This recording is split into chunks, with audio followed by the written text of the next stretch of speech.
Bonjour à toutes et à tous, le livre du jour, Tsar sans empire, les Romanov en exil, 1919-1992, ouvrage écrit par Boris Prasolov et il est publié chez les excellentes éditions Perrin.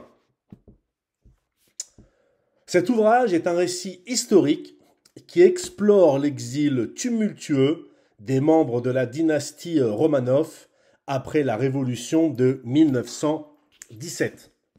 La figure principale reste le grand-duc Cyril, cousin du tsar et premier Romanov, à faire allégeance au nouveau pouvoir en février 1917. Il rallie autour de lui une partie de l'importante émigration blanche et s'autoproclame en 1924 empereur de Russie. Ce livre offre un éclairage poignant, intéressant et très instructif sur les vies brisées et sur tous ces espoirs déçus, perdus des Romanov, qui après avoir régné sur l'un des plus vastes empires du monde, se sont retrouvés déchus, errant de pays en pays, dans l'espoir de retrouver une famille, et pourquoi pas un refuge, et même un sens à leur existence après la chute de leur empire. Le grand-duc Cyril s'installe en 1925 avec sa famille à Saint-Briac-sur-Mer. Il dirige depuis cette petite campagne bretonne l'activité de ses partisans en France et dans le monde, et il rêve, il souhaite, il espère restaurer le tsarisme en Russie. Bien évidemment, c'est un combat perdu d'avance. Pourquoi ? Parce que l'immigration russe est très largement divisée, éclatée sur tout le continent européen, voire plus, et en plus, c'est le cas de le dire, elle est pénétrée et manipulée par les services secrets soviétiques.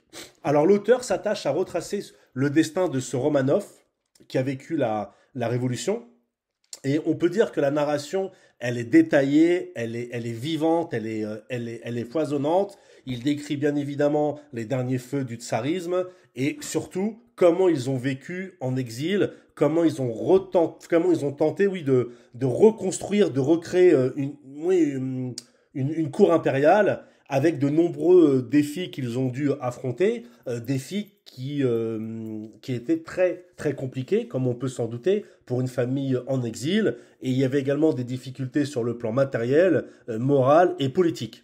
Alors Prasalov raconte également d'une manière plus élargie comment ces aristocrates, autrefois au sommet de la hiérarchie sociale, ont dû s'adapter, pour certains d'entre eux, à une existence modeste et parfois même à une vie marquée par l'incertitude et l'humiliation. Prasolov nous propose une étude vraiment très très argumentée. En tout cas, à titre personnel, je l'ai vraiment apprécié parce qu'il évite pour moi un piège, c'est celui de tomber dans le côté nostalgique. Donc il aborde, l'auteur de manière critique, les choix et les erreurs commises par le grand-duc, tout en exprimant, on le voit à travers quelques lignes, quelques tournures de phrases, quelques figures de style, une empathie sincère pour leur situation. Il faut préciser que cette histoire passionnante, tragique et même romanesque est racontée par Boris Prasolov, comme on l'a dit, petit-fils d'un colonel de la garde du tsar et fils de Russes blancs émigrés en 1917. Cet ouvrage se distingue par ce tableau riche et détaillé de cette période méconnue de l'histoire des Romanov.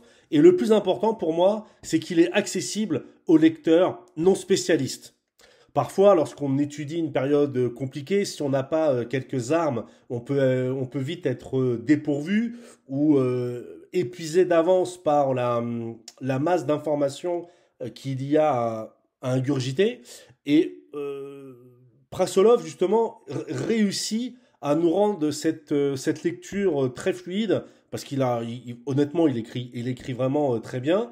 Et je pense que cet ouvrage constitue une pièce importante à la compréhension du destin des Romanov après 1917. La chose qui est également intéressante, si on fait des analogies avec les Bourbons lorsqu'ils ont perdu le pouvoir en France, c'est qu'on retrouve en fait les mêmes phénomènes.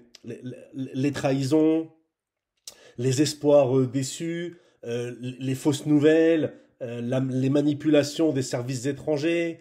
Lorsque vous êtes en exil dans un pays, ce pays vous surveille tout en vous faisant miroiter certaines choses, tout en promettant, mais en ne tenant pas toujours ses promesses.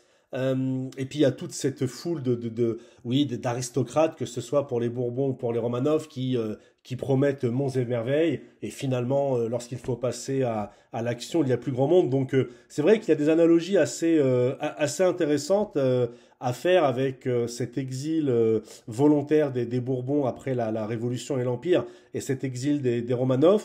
Parce qu'on voit aussi qu'à un moment donné, la figure de proue principale en exil, à un moment donné, pour certains, fidèles, soit du royalisme, du système bourbonien ou du système Romanov, du tsarisme, parfois la figure de proue, elle ne correspond plus aux attentes d'une certaine jeunesse, ou au contraire des gardiens de l'Empire, ou des gardiens du royaume. Et donc c'est vraiment intéressant de comprendre ce qui s'est passé à l'époque, parce qu'il y avait des courriers, donc parfois les courriers étaient tracés, étudiés, ouverts. Il y a vraiment oui, il y a vraiment des manipulations, et ça, c'est important de le rappeler. Donc je conseille vraiment cette lecture, parce qu'elle permet vraiment de comprendre les complexités de l'exil, et surtout comment a pu se renouveler la pensée tsariste en France et même en Europe, dans un monde qui était en pleine mutation. Donc voilà, lisez ce livre, vous ne le regretterez pas. Tsar sans empire, les Romanov en exil, 1919-1992, Boris Prasolov, petit-fils d'un colonel de la garde, on l'a dit, livre publié chez les excellentes éditions Perrin. Lisez-le, dites-moi ce que vous en avez pensé en commentaire, et nous aurons l'occasion d'en reparler lors d'une conférence dialoguée. À très bientôt, et lisez, lisez, lisez.